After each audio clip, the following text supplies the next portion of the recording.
نحمده ونصلي على رسوله الكريم اما بعد فاعوذ بالله من الشيطان الرجيم بسم الله الرحمن الرحيم وعن ابي هريرة رضي الله تعالى عنه قال قال رسول الله صلى الله عليه وسلم اذا مات الانسان انقطع عنه عمله الا من ثلاثة الاشياء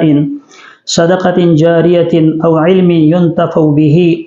او ولد صالح يدعو له صدق الله العلي العظيم۔ حضرت ابو ہریرہ رضی اللہ تعالیٰ عنہ سے روایت مروی ہے کہ آپ صلی اللہ علیہ وسلم نے ارشاد فرمایا کہ آدمی مر جاتا ہے اور اس کے ثواب کا سلسلہ اس سے منقطع ہو جاتا ہے مگر تین چیزوں کے ثواب کا سلسلہ باقی رہتا ہے۔ ایک صدقہ جاریہ ہے، دوسرا وہ علم جس سے نفع حاصل کیا جائے، اور تیسرا اولاد صالحہ ہے جو مرنے کے بعد اس کے لیے دعا کرے۔ اس حدیث مبارکہ میں رسول اللہ صلی اللہ علیہ وسلم نے اس بات کی صراحت فرمائی ہے کہ انسان کے اعمال اس سے وابستہ ہوا کرتے ہیں، یعنی انسان جب روزہ رکھتا ہے تو اس کا ثواب اسے دنیا میں ہی دے دیا جاتا ہے۔ اسی طرح جب انسان روزہ رکھتا ہے تو روزے کا ثواب انسان کو دنیا میں ہی مل جایا کرتا ہے۔ نماز روزے کا ثواب دنیا میں ملتا ہے، اور جب تک انسان زندہ رہتا ہے اس کا اجر اور ثواب مسلسل وہ پاتا رہتا ہے۔ لیکن ایک وقت ایسا آتا ہے کہ انسان اس دنیا فانی سے کوچ کر جاتا ہے اور اس کا ثواب جو اسے عمل کی بنا پر مل رہا ہوتا ہے وہ منقطع اور ختم ہو جاتا ہے۔ لیکن تین چیزیں ایسی ہیں جس کے بارے میں رسول اللہ صلی اللہ علیہ وسلم نے فرمایا کہ انسان دنیا سے چلا جاتا ہے، مر جاتا ہے، لیکن اس کا ثواب منقطع نہیں ہوتا۔ اس میں ایک چیز جو رسول اللہ صلی اللہ علیہ وسلم نے ارشاد فرمائی وہ صدقہ جاریہ ہے،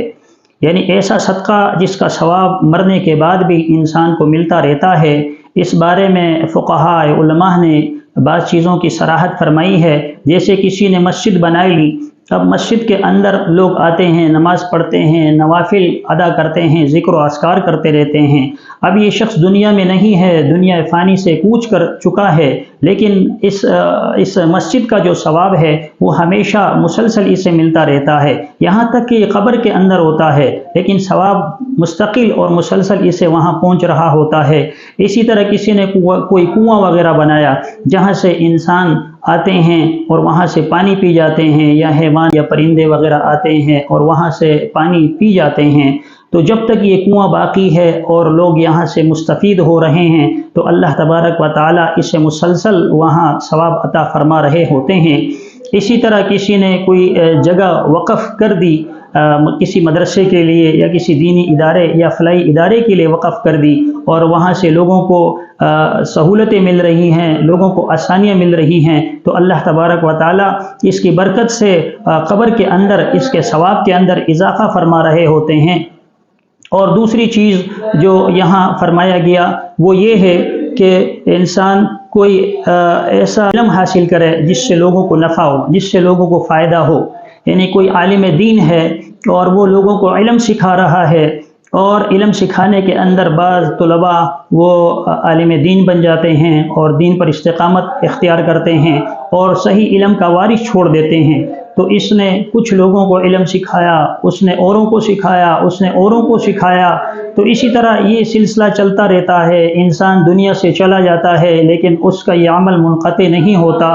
اس کو برابر اس کا ثواب دیا جا رہا ہوتا ہے۔ یا اسی طرح کوئی عالم دین ہے اور وہ ایسی کوئی دینی کتاب لکھتا ہے جس سے لوگوں کو فائدہ پہنچ رہا ہوتا ہے، لوگوں کی اصلاح کا وہ ذریعہ بن جاتا ہے، تو اللہ تبارک و تعالیٰ اس کا ثواب مسلسل اسے عطا فرما رہے ہوتے ہیں۔ اور تیسری بات جو رسول اللہ صلی اللہ علیہ وسلم نے ارشاد فرمائی وہ نیک اور صالح اولاد ہے، کہ نیک اور صالح اولاد دنیا میں انسان کی آنکھوں کی ٹھنڈک ہوا کرتی ہے، تو اور آخرت میں بعض اوقات نجات کا ذریعہ بھی بن جاتی ہے۔ انسان دنیا سے چلا جاتا ہے، اس کے سارے جو اعمال ہے وہ یہاں منقطع ہو جاتے ہیں، لیکن نیک اولاد اس کے پیچھے فاتحہ خوانی کرتی ہے، نیک اولاد اس کے لیے دعائیں مانگ رہی ہوتی ہیں، اس کے لیے نفل عبادات کی بجا آوری کر رہی ہوتی ہے، جس کی وجہ سے اس کا ثواب مسلسل بڑھ رہا ہوتا ہے، اس کے اجر میں مسلسل اضافہ ہو رہا ہوتا ہے۔ ایک محقق عالم دین نے ایک واقعہ لکھا ہے کہ میرا قبرستان پر سے جانا ہوا تو میں نے دیکھا کہ قبروں میں بہت سارے لوگ جو وہاں جاتے ہیں وہ قبرستان پر سورہ فاتحہ پڑھتے ہیں، اب جب سورہ فاتحہ پڑھتے ہیں تو قبروں سے جو لوگوں کی ارواح ہیں وہ ٹوٹ کر امنڈ کر آتے ہیں، اور اس ثواب کو لینے کے لیے جس طرح پرندے آتے ہیں دانہ چگنے کے لیے، اسی طرح جب قبرستان پر سے کوئی فاتحہ پڑھتا ہے تو قبروں سے ان کی روحیں ارواح نکلتی ہیں، اور اس ثواب کو چگنے کے لیے سارے نکلتے ہیں، اور پھر اپنی قبروں میں ان کی ارواح چلی جاتی ہیں۔ ایک شخص کو میں نے دیکھا کہ وہ وہیں اپنے قبر کے اندر وہ ہنس رہا ہے اور خوشی کے ساتھ اپنا وقت گزار رہا ہے۔ میں نے ان سے پوچھا، میں نے ان سے معلوم کیا کہ میاں تم کیوں اتنے آرام کے ساتھ اور یہاں عیش و راحت کے ساتھ بیٹھے ہو؟ کیا تمہیں یہ ثواب لینے کی نوبت نہیں آتی یا تمہیں اس کی ضرورت نہیں ہے؟ وہ صاحب کہنے لگے، جی میرا ایک بیٹا ہے، ایک نوجوان لڑکا ہے جو حافظ قرآن ہے، وہ رات کو آتا ہے اور صبح تک پورا قرآن مجید ختم کر کے چلا جاتا ہے، مجھے اب کسی کی ضرورت باقی نہیں رہی، وہ مجھے اتنی نیکیاں عطا فرما دیتا ہے، اتنی نیکیاں میرے لیے کر گزرتا ہے کہ مجھے کسی چیز کی ضرورت نہیں پڑتی۔ تو نیک اولاد اگر اللہ تعالیٰ کسی کو عطا فرما دے تو نہ صرف دنیا کے اندر آنکھوں کی ٹھنڈک ہوتی ہے بلکہ آخرت کے اندر بھی نجات کا ذریعہ بن جاتی ہیں۔ اللہ تبارک و تعالیٰ سے دعا ہے کہ اللہ تبارک و تعالیٰ ہمیں ایسے صدقہ جاریہ